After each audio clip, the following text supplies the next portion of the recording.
ഞാൻ doctor Raji Benjamin, Ashwini hospital senior consultant ഗൈനക്കോളജിസ്റ്റായിട്ട് work ചെയ്യുന്നു. ഇന്ന് ഞാനിവിടെ സംസാരിക്കുന്നത് പോസ്റ്റ് പാർട്ടം ഡിപ്രഷനെ കുറിച്ചാണ്. എന്താണ് പോസ്റ്റ് പാർട്ടം ഡിപ്രഷൻ? ഗർഭിണികളിൽ പ്രസവം കഴിഞ്ഞിട്ടുള്ള സ്ത്രീകളിലും ഉണ്ടാകുന്ന വിഷാദ രോഗത്തിനെയാണ് പോസ്റ്റ് പാർട്ടം ഡിപ്രഷൻ എന്ന് പറയുന്നത്. അതിൻ്റെ കാരണങ്ങൾ എന്തൊക്കെയാണ്? It's A combination of emotional, hormonal and physical factor. ഇനി ഏതൊക്കെ ടൈപ്പ് ഉണ്ട് പോസ്റ്റ് പാർട്ടം ഡിപ്രഷൻ? അത് ഒന്നാമത്തത് maternity blue or baby blue. അത് യൂഷ്വലി കാണുക ഡെലിവറി കഴിഞ്ഞ് ആദ്യത്തെ 10 ദിവസമാണ്. Second one is post partum depression. അത് ഡെലിവറി കഴിഞ്ഞ് 10 days കഴിഞ്ഞ് അപ് ടു 1 year അല്ലെങ്കിൽ 2-3 വർഷം വരെ അത് നീണ്ടു നിൽക്കാവുന്നതേ ഉള്ളൂ. മൂന്നാമത്തെ കോസ് എന്ന് പറയുന്നത് പോസ്റ്റ് പാർട്ടം സൈക്കോസിസ്. അത് യൂഷ്വലി ഒരു സൈക്യാട്രിക് പ്രോബ്ലമാണ്. ഇനി സിംറ്റംസ്, എങ്ങനെയാണ് നിങ്ങൾ ഇതിനെ ഡയഗ്നോസ് ചെയ്യുന്നത്, എന്തൊക്കെയാണ് പേഷ്യൻ്റ് കാണിക്കുന്നത് എന്നുള്ളത് നിങ്ങൾ മനസ്സിലാക്കിയിരുന്നാൽ എത്രയും വേഗം പോസ്റ്റ് പാർട്ടം ഡിപ്രഷനെ നിങ്ങൾക്ക് പെട്ടെന്ന് തന്നെ ഡയഗ്നോസ് ചെയ്യാൻ പറ്റും. ഈ maternity blue or baby blue എന്ന് പറഞ്ഞു, അതിൽ കാണുന്നത് വളരെ മൈന്യൂട്ടായിട്ടുള്ള സിംറ്റംസ് ആണ്. ഡെലിവറി കഴിഞ്ഞ് ആദ്യത്തെ 10 days ആണ് ഇതുണ്ടാകുന്നത്. ആ 10 days ഉറക്കക്കുറവ് മെയിനായിട്ട് കാണുക. ഉറക്കക്കുറവ്, പെട്ടെന്ന് ദേഷ്യപ്പെടുക, അല്ലെ കരയുക, അല്ലെ എനിക്ക് ക്ഷീണമാണെന്ന് പറഞ്ഞ് എപ്പോഴും കിടക്കുക, ഭക്ഷണം കഴിക്കാനുള്ള മടി, ഇതൊക്കെയാണ് ആ മെറ്റേണിറ്റി ബ്ലൂവിൽ വരുന്നത്.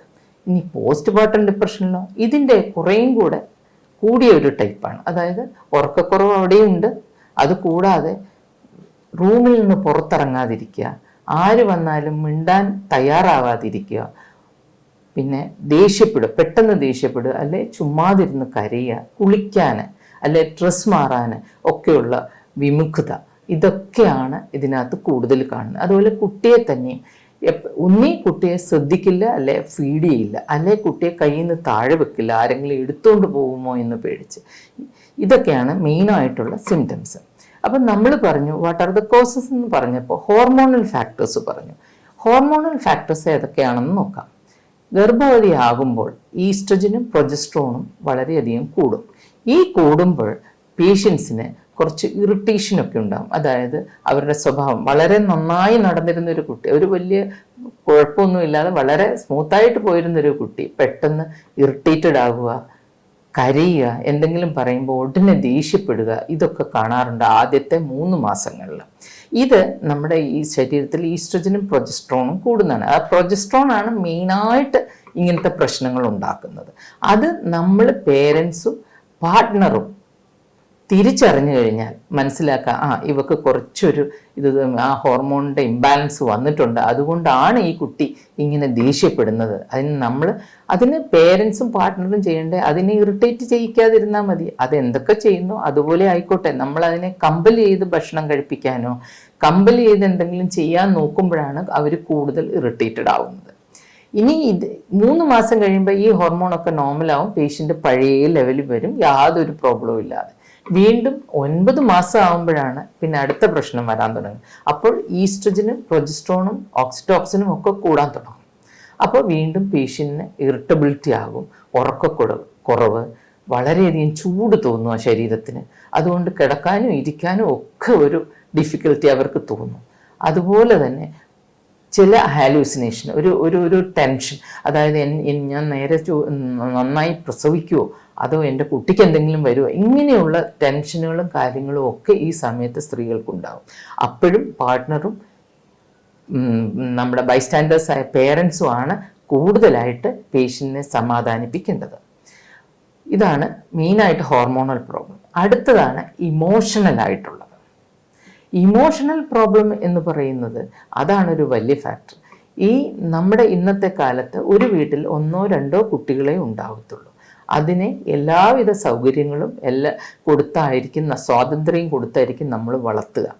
എപ്പോൾ വേണേലും എഴുന്നേക്കാം, എപ്പോൾ വേണേലും ഉറങ്ങാം, എന്ത് വേണേലും കഴിക്കാം, എവിടെ പോകാം, ആകെ നല്ല ഒരു ഫ്രീഡമുള്ള ലൈഫായിരിക്കും നയിച്ചിരിക്കുക. അതേസമയം കല്യാണം കഴിഞ്ഞ് കഴിയുമ്പോൾ അത് അറേഞ്ച്ഡ് മാരേജ് ആകാം, ലവ് മാരേജ് ആകാം, ലിവിങ് ടുഗദർ ആകാം, ഏതായാലും 2 പേഴ്സൺ മാത്രമല്ല, 2 ആൾക്കാർ മാത്രമല്ല കല്യാണത്തിൽ ഇൻവോൾവ് ചെയ്യുന്നത്, 2 ഫാമിലിയാണ്. ഇത്രയും കാലം സ്വാതന്ത്ര്യത്തിൽ ജീവിച്ചിരുന്ന ഒരു കുട്ടി പെട്ടെന്ന് വേറൊരു വീട്ടിലോട്ട് പോവുക. അവിടെ ചെല്ലുമ്പോൾ ഇതേ രീതി ആയിരിക്കില്ല അവിടുത്തെ. അതുമായിട്ട് അവർ അഡ്ജസ്റ്റ് ചെയ്യണമെങ്കിൽ കുറച്ച് സമയം എടുക്കും. കാരണം എല്ലാം വളരെ കുറച്ച് വീടുകൾ നമ്മുടെ വീടുകളെ പോലെ തന്നെ, അവർ വന്ന വീട്ടിലെ പോലെ തന്നെ സ്വാതന്ത്ര്യത്തോട് ജീവിക്കാൻ പറ്റും. എന്നാൽ ഒട്ടുമുക്കാൽ വീടുകളിലും അതായിരിക്കില്ല, അതിന് കുറേ വ്യത്യാസങ്ങൾ ഉണ്ടാകും. അപ്പോൾ ആ ടെൻഷൻ, ആ മാനസിക സംഘർഷത്തിനിടയ്ക്കായിരിക്കും ഈ പെൺകുട്ടി ഗർഭവതിയാവുന്നത്. അപ്പോഴത്തേക്ക് ആ ഗർഭവും കൂടെ ആകുമ്പോഴത്തേക്ക് അത് വേറൊരു ടെൻഷനാണ്. ഇനി ഞാൻ ഈ ഗർഭത്തിനെ എങ്ങനെ മുന്നോട്ട് കൊണ്ടുപോകും, എനിക്കിത് താങ്ങാൻ പറ്റുമോ, എൻ്റെ ജോലിക്ക് എനിക്ക് പോകാൻ പറ്റുമോ, ഇങ്ങനെയുള്ള ടെൻഷനും കാര്യങ്ങളും ഈ കുട്ടികൾക്കുണ്ടാകും. അപ്പോഴാണ് പാർട്ട്ണറിൻ്റെ പേരൻസിൻ്റെ റോൾസ് വരുന്നത്. അവർ നിർബന്ധമായിട്ടും, ജോലിക്ക് പോകുന്ന കുട്ടിയാണ്, നീ ധൈര്യമായിട്ട് ജോലിക്ക് പോയിക്കോളൂ, ഗർഭം അതിൻ്റെ വഴിക്ക് വളർന്നോളും, നിങ്ങൾക്ക് പ്രത്യേകിച്ചൊന്നും ഉണ്ടാകില്ല. അല്ല, ജോലിക്ക് പോകാത്തവരാണെങ്കിൽ സമയം എടുത്ത് ഉറങ്ങിക്കോളൂ, നിൻ്റെ ക്ഷീണം മാറുമ്പോൾ നീ എഴുന്നേറ്റ് വന്ന് ഇഷ്ടമുള്ള ഭക്ഷണം കഴിക്കൂ എന്ന് പറഞ്ഞ് സമാധാനപ്പെടുത്തിയാൽ ഒട്ടുമുക്കാൽ സ്ത്രീകളും വളരെ കൂൾ ആൻഡ് കാമാവും. അതിന് പകരം ഗർഭമാകുമ്പോൾ എല്ലാവർക്കും സന്തോഷമാണ്. അപ്പോഴത്തേക്ക് 100 അഡ്വൈസാണ്, മോൾ ഇത് കഴിക്കണം, അത് കഴിക്കണം, എന്നാലേ കുട്ടി വലുതാകത്തുള്ളൂ. ഇങ്ങനെയുള്ളതൊക്കെ ആകുമ്പോഴാണ് അവർക്ക് ആകെ ടെൻഷൻ വരുന്നത്. അതുപോലെ കൂടുതൽ ഉപദേശങ്ങളാകുമ്പോൾ അവരെ ബുദ്ധിമുട്ടിക്കുന്നത് ഈ ഉപദേശങ്ങളാണ്. അതുപോലെ പ്രസവം എടുക്കുന്ന സമയത്ത് പോലും നമ്മൾ ഓവറായിട്ട് അഡ്വൈസ് ചെയ്യാതെ കാര്യങ്ങൾ വളരെ വ്യക്തതയോടെ എന്താണ് സംഭവിക്കുന്നതെന്ന് പറഞ്ഞ് മനസ്സിലാക്കിയാൽ ഇന്നത്തെ കാലത്ത് കുട്ടികൾക്ക് അതെല്ലാം മനസ്സിലാകാവുന്ന കാര്യങ്ങൾ മാത്രമേ ഉള്ളൂ. അപ്പോൾ അവർക്കതൊരു ടെൻഷനായിട്ട് വരുന്നില്ല. അപ്പം അന്നേരം നിങ്ങൾ എന്താ ചെയ്യേണ്ടത്, അവർക്ക് കാര്യങ്ങൾ പറഞ്ഞ് മനസ്സിലാക്കി കൊടുക്കുക. എന്നിട്ടും ഇവർക്ക് ഉറങ്ങുന്നില്ല, അവർക്ക് ആകെപ്പാടെ ബുദ്ധിമുട്ട് തോന്നുവാണ്, നിങ്ങൾ കണ്ടുകൊണ്ടിരുന്ന ഗൈനക്കോളജിസ്റ്റിൻ്റെ അടുത്ത് പോയിട്ട് അവരോട് സംസാരിക്കുക. അപ്പോൾ ആ ഡോക്ടർ വേണ്ട അഡ്വൈസ് ആ കുട്ടിക്ക് കൊടുക്കുകയും അല്ലെങ്കിൽ വേറെ ഏതെങ്കിലും സൈക്കോളജിസ്റ്റിനെ കാണുന്ന അതിനുള്ള അഡ്വൈസ് കൊടുക്കുകയും ചെയ്യും. പിന്നെ ഉള്ളത് ആ ഇമോഷണൽ ഫാക്ടേഴ്സൊക്കെ കവർ ചെയ്ത് ഡെലിവറി ചെയ്തൊക്കെ കഴിഞ്ഞ് റൂമിൽ വരിക. റൂമിൽ വരുമ്പോഴാണ് ഞാൻ പറഞ്ഞു മെറ്റേണിറ്റി ബ്ലൂ, അതായത് ആദ്യമായിട്ടുള്ള ആ ഡെലിവറി കഴിഞ്ഞിട്ടുള്ള ആ സൈക്കോളജിക്കൽ വിഷാദ രോഗത്തിൻ്റെ ആരംഭം തുടങ്ങും. അതിന് കാരണം നമ്മുടെ പ്രസവ സമയത്തെ പെയിന്, ടെൻഷൻ, അതായത് കുട്ടി നേരെ വരുമോ, എനിക്ക് എന്തെങ്കിലും കോംപ്ലിക്കേഷൻ ഉണ്ടാവും, ഇങ്ങനെയൊക്കെയുള്ള ചിന്തകൾ എന്തായാലും എല്ലാ സ്ത്രീകളുടെ മനസ്സിലും കാണും. ആ ചിന്തകൾ കൊണ്ട് ഇതെല്ലാം കഴിഞ്ഞിട്ട് റൂമിൽ വരുമ്പം നമുക്കൊന്ന് സ്വസ്ഥമായിട്ട് കിടക്കാൻ ഒരു സൗകര്യം കിട്ടില്ല. കാരണം എന്താണ്, എല്ലാ വിസിറ്റേഴ്സും കാണും, റൂം നിറയെ ആൾക്കാരായിരിക്കും. ഉടനെ അവരെ നീ എങ്ങനെയാ പ്രസവിച്ച്, നീ കരഞ്ഞിരുന്നോ, നീ ബഹളം വെച്ചിരുന്നോ, അങ്ങനെ ഒരു 100 ക്വസ്റ്റ്യനും കുറേ അഡ്വൈസുള്ള, ഇരുന്ന് മുല കൊടുക്കണം, അല്ലെ അങ്ങനെ ചെയ്യണം, ഇങ്ങനെ ചെയ്യണം. ഇതെല്ലാം കൂടെ ആകുമ്പോൾ ആ കുട്ടിക്ക് വീണ്ടും ടെൻഷൻ കയറുകയാണ് ചെയ്യുന്നത്. അതിന് പകരം നമ്മൾ പ്രത്യേകിച്ച് ഈ കുട്ടിയുടെ റിലേറ്റീവ്സിനോട് എനിക്ക് പറയാനുള്ളത്, നിങ്ങളുടെ ഒരു റിലേറ്റീവ് ഡെലിവറി ആയ ഫോണിൽ കൂടെ സന്തോഷം അറിയിക്കുക. എന്നിട്ട് അവരോട് പറയാം 10 ദിവസം കഴിഞ്ഞിട്ട് ഞങ്ങൾ വന്ന് നിങ്ങളെ കാണാം. അപ്പോഴത്തേക്ക് ആ പേഷ്യൻറ്റും അതിൻ്റെ പേരൻസും വളരെ കൂൾ ആൻഡ് കാം ആകും. കാരണം ആദ്യത്തെ 10 ദിവസം ഈ പ്രസവത്തിൻ്റെ ടെൻഷനും അത് കഴിഞ്ഞ് വന്ന മുറിവ്, എപ്പിസിയോട്ടമി എന്ന് പറയുമല്ലോ, താഴെ കൂടെ ആകുമ്പോൾ താഴെ തുന്നലിടും, സിസേറിൻ്റെ മുറിവ്, ഇതിൻ്റെ എല്ലാം വേദനയും, പിന്നെ കുട്ടിയാണെ രാത്രി ഉറങ്ങില്ല, ഇടയ്ക്കിടയ്ക്ക് എഴുന്നേറ്റ് കരയും. ആ കരച്ചിലൂടെ കേൾക്കുമ്പോൾ ആ കുട്ടിക്ക് ഉറങ്ങാൻ പറ്റില്ല. ഇങ്ങനെയുള്ള ഈ ബേബി ബ്ലൂ ഉള്ള ആ കണ്ടീഷൻ ഒന്ന് മാറി ഒരാഴ്ച കൊണ്ട് പേഷ്യൻ്റ് നോർമലാവും. അപ്പോൾ വിസിറ്റേഴ്സ് വന്നാൽ ആ കുട്ടി നോർമലായിട്ട് ബിഹേവ് ചെയ്യും. അല്ലാതിരുന്നാൽ ഈ ബേബി ബ്ലൂ എന്ത് ചെയ്യും, ആരും ശ്രദ്ധിക്കുന്നില്ല. ഏതു നേരവും കിടന്ന് മുല കൊടുക്കുന്നു, അല്ലെങ്കിൽ എഴുന്നേറ്റിരുന്ന് മുല കൊടുക്കുന്നില്ല, ഇങ്ങനെ ഏതു നേരവും കുറ്റപ്പെടുത്തിക്കൊണ്ടിരിക്കുമ്പോൾ അവരുടെ വിഷാദ രോഗം മനസ്സിൽ കൂടിക്കൊണ്ടേയിരിക്കുകയാണ്. അതാരും അറിയുന്നില്ല. അതാണ് പോസ്റ്റ് പാർട്ടം ഡിപ്രഷനിലോട്ട് പോകുന്നത്. 10 ദിവസം കഴിഞ്ഞാലും ഈ കണ്ടീഷൻ മുന്നോട്ട് പോകുന്നു. ഒരുവിധം പ്രസവിക്കുന്ന 80% ആൾക്കാരും ഈ മെറ്റേണിറ്റി ബ്ലൂ അല്ലെങ്കിൽ ബേബി ബ്ലൂ കാണിക്കാറുണ്ട്. അത് തന്നെ സബ്സൈഡ് ചെയ്യും, നമുക്കൊരു ട്രീറ്റ്മെൻറ്റും ആവശ്യമില്ല, ഉള്ളി പേരൻറ്റിൻ്റെയും പാർട്ട്ണറിൻ്റെയും സപ്പോർട്ട് മതിയാകും. ഇനി പോസ്റ്റ്മോർട്ടം ഡിപ്രഷൻ വരുമ്പോൾ അതാണെങ്കിൽ ആദ്യത്തെ 1 മാസം അച്ഛനും അമ്മയും അല്ലെ റിലേറ്റീവ്സും എല്ലാം കുട്ടീനെ നോക്കാനും അമ്മയെ നോക്കാനും ഉണ്ടാകും.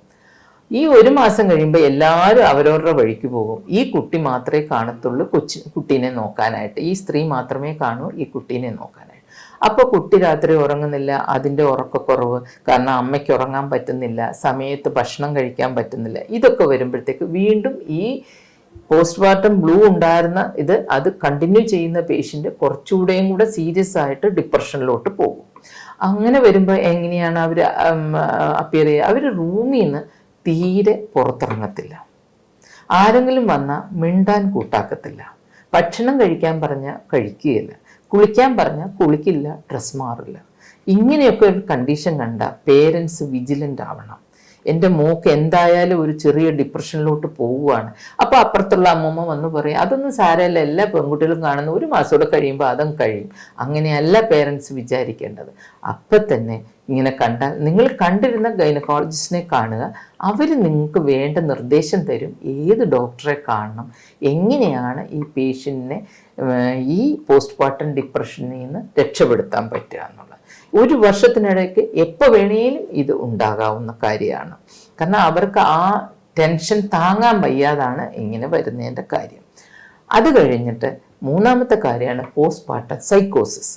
ഈ പോസ്റ്റ്മോർട്ടം സൈക്കോസിസ് എന്ന് പറയുന്ന കണ്ടീഷൻ യൂഷ്വലി കാണുക പ്രീവിയസ്ലി സൈക്കോസിസ് ഉണ്ടായി ട്രീറ്റ്മെൻറ്റ് എടുത്തിരുന്നവരോ, അല്ലെ ബൈപോളാർ നേച്ചർ ഉള്ളവരോ, അല്ലെങ്കിൽ ഫാമിലി ഹിസ്റ്ററിയോ പോസ്റ്റ്മോർട്ടം സൈക്കോസിസ് ഉള്ളവരിലാണ് കൂടുതലും കുട്ടികളിൽ ഈ പോസ്റ്റ്മോർട്ടം സൈക്കോസിസ് കാണുന്നത്. അതെങ്ങനെയാണ് നിങ്ങൾ മനസ്സിലാക്കുക? പേഷ്യൻ്റ് ഈ ഡിപ്രഷനിലുള്ള ആ സ്റ്റേജ് ഞാൻ സിംറ്റംസ് പറഞ്ഞല്ലോ, അതിലും കൂടുതലായിരിക്കും. അവർ തീരെ അനുസരണ ഉണ്ടാവത്തില്ല, അവർക്ക് ഇഷ്ടമുള്ളതേ ചെയ്യത്തുള്ളൂ, അവർ കുട്ടിയെ നോക്കില്ല, ഡ്രസ് മാറില്ല, അല്ലെങ്കിൽ അവർക്കാണ് സൂയിസൈഡൽ ടെൻഡൻസി ഏറ്റവും കൂടുതൽ. സ്വയമായിട്ട് ജീവൻ എടുക്കാനോ, അല്ലെങ്കിൽ കുട്ടിയെ ആരെങ്കിലും എടുത്തുകൊണ്ടോ, അല്ലെ അതിനെ ആരെങ്കിലും കൊല്ലും എന്ന് വെച്ച് പേടിച്ച് അതിനെ എടുത്ത് കയ്യിൽ നിന്ന് താഴെ വെക്കാതെ കെട്ടിപ്പിടിച്ചിരിക്കുക, അല്ലെ കുട്ടിയെ കൊന്നുകളയുക. ഇതൊക്കെ പോസ്റ്റ്മോർട്ടം സൈക്കോസിസ് ആണ്.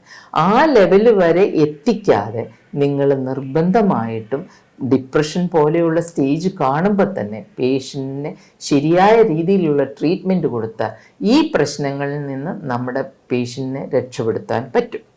ഇത്രയും നേരം ഞാൻ സ്ത്രീകളുടെ കാര്യമാണ് പറഞ്ഞത്. ഈ പോസ്റ്റ്മോർട്ടം ഈ സൈക്കോസിസ്, ഈ പോസ്റ്റ്മോർട്ടം ഡിപ്രഷൻ നമ്മുടെ ആണുങ്ങളിലും ഉണ്ടാവാറുണ്ട്. നിങ്ങൾ ചോദിക്കുക, ആണുങ്ങളാരും ഗർഭം ധരിക്കുന്നില്ല, പ്രസവിക്കുന്നില്ല. പക്ഷെങ്കിൽ പാർട്ട്ണർ ഗർഭവതി ആകുമ്പോൾ ഈ പുരുഷന് ആദ്യം ഭയങ്കര സന്തോഷമായിരിക്കും. അത് കഴിയുമ്പം അവൻ കുറേ കാര്യങ്ങൾ ആലോചിക്കും. അതായത് പ്രത്യേകിച്ച് ഫിനാൻഷ്യലി സ്റ്റേബിൾ അല്ലാത്തവർ, അല്ലെങ്കിൽ നല്ലൊരു ജോലി ഇല്ലാത്തവർക്കൊക്കെ ഭാര്യ ഗർഭിണിയായ സന്തോഷം തന്നെ. പക്ഷെങ്കിൽ ഇതിൻ്റെ ചെലവുകൾ എങ്ങനെ താങ്ങും, എന്ത് ഞാൻ ചെയ്യും, എൻ്റെ ജോലി കൊണ്ട് ഇത് പറ്റുമോ, ഇങ്ങനെയുള്ള ചിന്തകളൊക്കെ വരുമ്പോഴത്തേക്കും അയാളും ചെറിയതായിട്ട് മൂഡ് ഓഫ് ആയി തുടങ്ങും. അധികം സംസാരം ഇല്ലാതെ എന്തെങ്കിലും പറയുമ്പോൾ ദേഷ്യപ്പെട്ടൊക്കെ തുടങ്ങും. അപ്പോഴാണ് ആ പാർട്ട്ണർ, അങ്ങേരുടെ പാർട്ട്ണർ സംസാരിച്ചല്ലേ, പേരൻസ് സംസാരിച്ച് അവരെ കൂൾ ഡൗൺ ചെയ്ത് കഴിഞ്ഞാൽ അവർ നോർമൽ സ്റ്റേജിൽ വരാവുന്നതേ ഉള്ളൂ. ഡെലിവറി കഴിഞ്ഞാണ് മിക്കവരും ഭയങ്കരമായിട്ട് ആണുങ്ങളെ കുറച്ച് ഭയങ്കര ഡിപ്രഷനിലായിട്ട് കാണുന്നത്. ആ സമയത്ത് പേരൻസ് അവരെ കുറ്റപ്പെടുത്തുകയും കൂടെ ചെയ്താൽ അവർ വല്ലാത്തൊരു സിറ്റുവേഷൻ, അതായത് ആ സൈക്കോസിസ് സിറ്റുവേഷനിലോട്ട് തന്നെ പോകും. അതുകൊണ്ട് കഴിവതും എല്ലാവരും പരസ്പരം സഹകരിച്ച് സ്നേഹത്തിൽ പോയാൽ ഈ പോസ്റ്റ്മോർട്ടം ഡിപ്രഷനെയൊക്കെ നമുക്ക് ഓവർകം ചെയ്ത് പോകാൻ പറ്റും. ഇന്നത്തെ കാലത്ത് പോസ്റ്റ്മോർട്ടം ഡിപ്രഷൻ എന്താ, ഞാൻ ഇത്രയും പറയാൻ കാരണം എന്താണെന്ന് വെച്ചാൽ, മാതാപിതാക്കളുടെ മാനസിക ആരോഗ്യം ഒരു കുടുംബത്തിന് ഏറ്റവും വലുതാണ്. കാരണം എന്താണെന്ന് വെച്ച് കഴിഞ്ഞാൽ, നല്ല സന്തോഷമുള്ള ഒരു കുടുംബത്തിലെ കുട്ടികൾ മാത്രമേ നല്ല രീതിയിൽ വളർന്നു വരത്തുള്ളൂ. അതായത് എല്ലാവരും, പേരൻസും കുട്ടികളും പിന്നെ ഗ്രാൻഡ് പേരൻസ് എല്ലാവരും കൂടെ ചേർന്ന് വളരെ സ്നേഹവും സന്തോഷവും കുട്ടികളുടെ കാര്യങ്ങൾ കൺസിഡർ ചെയ്യുന്ന ഒരു കുടുംബമാണെങ്കിൽ തീർച്ചയായിട്ടും അവിടുത്തെ കുട്ടികൾ ഒരിക്കലും തെറ്റിപ്പോകില്ല.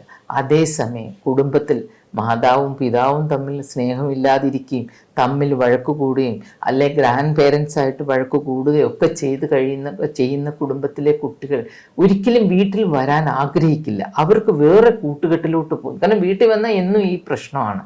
അപ്പം അതുകൊണ്ട് അവർ വേറെ കൂട്ടുകെട്ടിലോട്ട് തെറ്റിലേക്ക് പോകുന്നു.